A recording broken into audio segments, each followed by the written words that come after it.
Hello everyone, welcome back to yet another ethical hacking video. And in this ethical hacking series, we're in a part whereby we are learning how to gather information from our targets. And in the previous video, I did a detailed dive on the Nmap that is used to do both scanning and service enumeration. And we are able to see that Nmap is a very powerful tool, especially when used together with scripts. In the previous video, I also had challenges whereby some scans took longer than others because you find that it has to scan for a lot of services.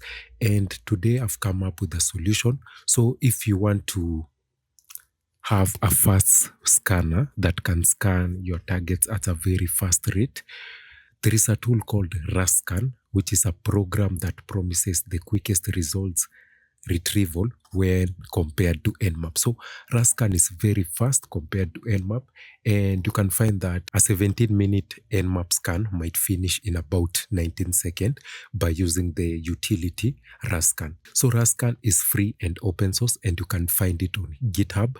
As you can see on your screen, I'm on their GitHub page or their GitHub repository, and you can also be able to scan IPv6 using RustScan. And in today's video, I'm going to show you how to install it in your Kali Linux, and we'll be testing some of the machines that we have on our lab. So to be able to install RustScan on your Kali Linux machine, because it doesn't come pre-installed, we are going to go to their GitHub page, and then I'm going to scroll down, okay? I'm going to scroll down where we have the installation part. Then I'll come down here where we have the installation guide. So I'm going to click here, and it's going to take me to the installation guide page. And inside this installation guide page, you can see RustScan supports a lot of platforms. You can use it as a Docker. You can run it on Docker, okay?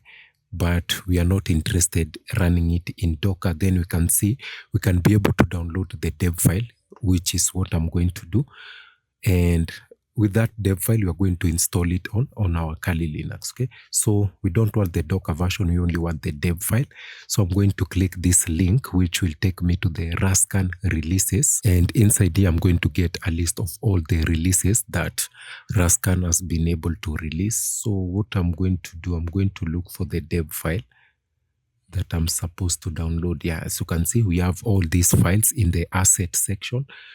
So you can see you can also install it on Windows, Mac OS, Linux, and etc.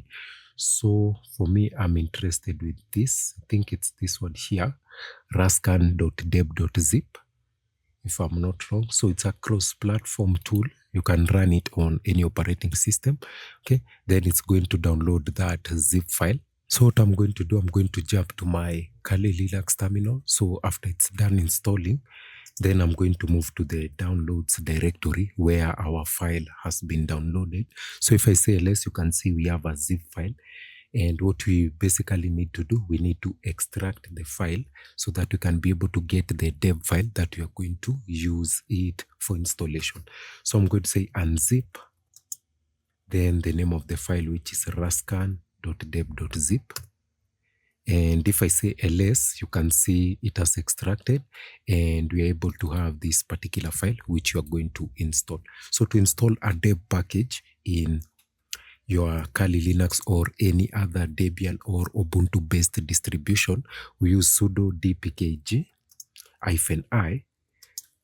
and then I have to give the name of the tool. Okay, so I'll just clear that, then enter. Then I would be recommended to provide my password. So if you're not familiar with the tools that are used to install packages on your Linux operating system, I created a video here. Make sure to check out the video. It's part of our Linux for Hackers series. So it's one of the videos that I covered. Make sure to check that out. Okay, so right now our tool has been installed on our system. So I'm going to write RustScan, okay, and you can see it has turned blue, meaning that it's working. Then I can say -h for the help menu. And as you can see, I get the list of options that we can use using RustScan, okay? So what I want to do, I want to scan a particular IP address of one of the machines that we have on our system. So I'm going to say RustScan, then -A for -A option, or option A is for address, and then we have the ports. You can specify what ports you would like to scan. Okay, so I'll just start with the basic scan, then we can do the port scanning later, and you can also do a port range scan. You can also exclude ports. I don't know if you can be able to save your scans, but it's okay. I'll just show you a way to save it. So I'm going to say RustScan -A, then 192.168.5.9, which I assume is my Metasploitable 2 IP address. I don't know if it has changed, but in the last part, that was the IP address for it. Okay, so let's continue. And as you can see, it has a very nice graphical interface. Okay, you can see the modern day port scanner, and for it, it's a bit fast compared to Nmap. And you can see we're able to get the results instantly of all the ports that are running on that particular machine or target machine. Okay, I think that's all the ports that were open on the Metasploitable box, and you can see we have it here. You can also scan for specific by adding -P. Then we can say we want to search for port 80. Okay, and it's going to search for port 80. And as you can see here, we have port 80 open, and I get all these other messages. I think this is Nmap. It started an Nmap. Maybe it was trying to do something else, but yeah, I think it was doing a service enumeration, but you can see port 80 is open. You can also scan for a range of ports. So you can say -P, then you can search for port 21, port 22, port 80, then you can say something like port 443. And as you can see, only like 3 ports are open. The port 443, it's not open, but the others are open according to the results. Yeah, so basically that's how you use the RustScan. You can also scan a range of IP addresses. So instead of -P, you can put 2 hyphens, then you can say range, then you can say you want to scan the first 1000 ports. And with that, it's going to scan the first 1000 ports. I think it's also integrating Nmap. But as you can see up here, we get all the top 1000 ports that are available on that. My final conclusion is, if you're in a rush, maybe you can use RustScan to be able to scan the ports that are open on your target. But you find that for it, it does not provide consistent results, and then it needs to integrate with Nmap to be able to detect services that are running on those ports.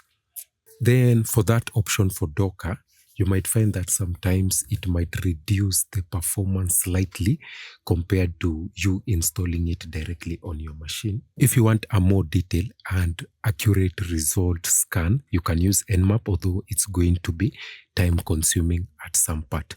So that's it for this video. If you like the video, make sure to give it a thumbs up and also subscribe for more of this content. And if you have not watched the previous video, I'll provide a link of the playlist that I created for all this video. So make sure to catch up, because the other videos are very interesting, whereby we cover creating your own ethical hacking lab, and then we can look at tools that you can use to do both passive and active reconnaissance. So that's it for today. I'll catch you in the next video. Peace.